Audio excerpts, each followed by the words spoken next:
Aí, para vocês que tem um Peugeot, tanto 308, 408, 307, aqui ó, você liga o som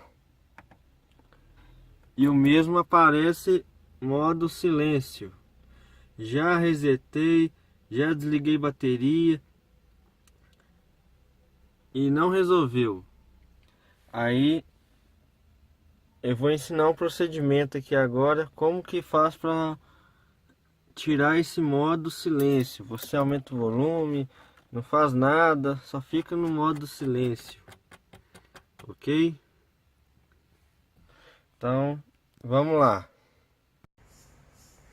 Então, como falado para vocês, ao ligar o som aqui, o carro entra em modo silêncio. Vamos fazer um teste aqui. Aqui ó,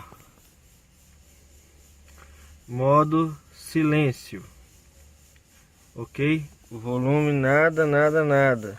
O que vocês vão fazer?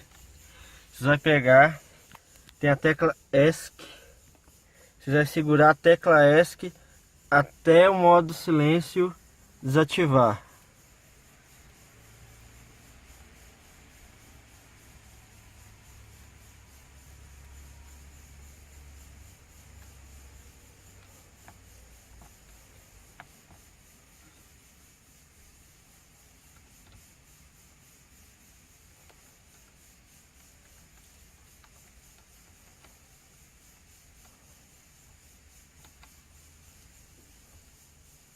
E ele mostra.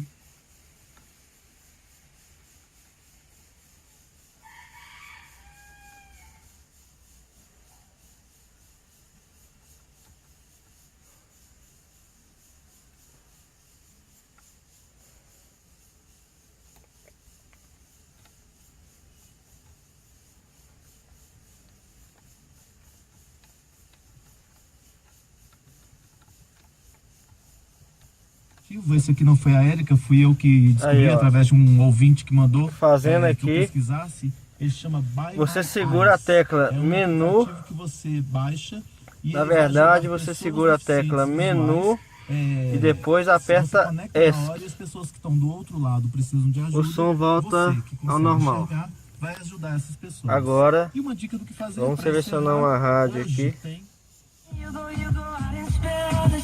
Pronto, o carro não está ligado.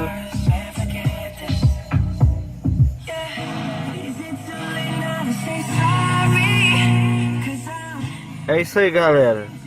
Para quem tava precisando de ajuda, tá aí. Espero que curtem o vídeo aí e inscrevam no meu canal, que logo logo eu postarei mais coisas aí, tá bom?